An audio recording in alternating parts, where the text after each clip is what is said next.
Hi guys, and welcome back to the channel. Today I'm driving an electric vehicle. It's the first time for me, thanks to Audi Bahrain. It is the 2022 Audi 55 e-tron Sportback.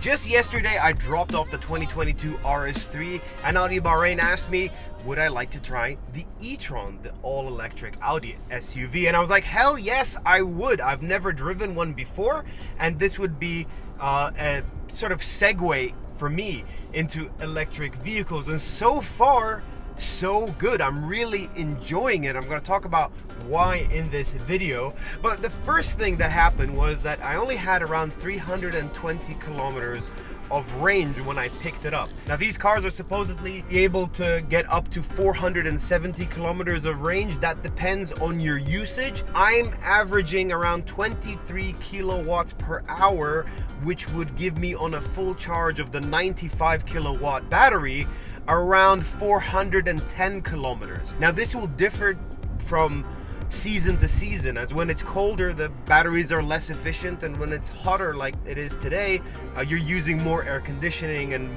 more of the onboard tech that also depletes the juice. So the 55 e-tron, just like the 50, has two engines, but they're tuned for more power. Peak power is around 402 horsepower and 660 newton-meters of torque-ish. From a standstill, the e-tron Sportback 55 will accelerate to 100 kilometers an hour in under 6 seconds, thanks to the two motors powering all four wheels. And yes, Audi is calling this a quattro. To unlock the full 402 brake horsepower of the motors, you need to flip the transmission into sport mode, and a confirmation of that extra boost will show up on the virtual cockpit. So I'm gonna put the transmission into sport mode. That enables the extra boost I was talking about, so we have the full 400 horsepower. I'm gonna put my left foot on the brake, add throttle. Well, that's very weird. Adding throttle and no noise coming out of the car. All right, so I'm gonna do that again and then let go, and let's go. Alrighty then. 100. Okay, so first off, there was a little bit of lag, and there's a fly in here. And I did not really expect that. It actually felt like a turbocharged car, where how it doesn't have all the power unlocked until you get to a specific rev range. But once you're on the move like I am now and you mash the throttle, then instantly as you mash it, the car just goes and you feel all of that torque. I'm not really sure why they did it like that. Maybe it's something to do with the drivetrain or the car being so heavy, but what I do like about it is that it does feel like a real car. It's not a concept car or anything like that, but it does feel like a normal internal combustion vehicle. And if you're looking to, let's say, move on from an internal combustion engine to an electric car because of gas prices or whatever it is, this might be the easiest car to transition to. It also looks fairly normal too, and doesn't shout, "Look at me, I'm an EV." It even has an engine where you would normally expect one. Overall, it's a handsome looking car, being quite bulky in glacier white. The front has the classic Audi grille, albeit most of it is cosmetic, and overall keeps in line with the SUV design language of the brand. The only giveaway here is the e-tron logo. The e-tron has 21-inch wheels, and it's the stock size for the EV. However, if that's not enough for you, 22s are available in the configurator. If you like mirrors, I'm sorry to disappoint you, but there aren't any, at least on the sides. Instead, you get these cameras. More on them later. And this is why it's called a Sportback, because of that coupe look with a sloping roofline, which kind of defeats the point of SUVs supposedly being more practical. Boot space is compromised by 45 liters with a total of 615, which might seem a lot, but because of that sloping tailgate, you'll have difficulty stacking suitcases versus the standard shape.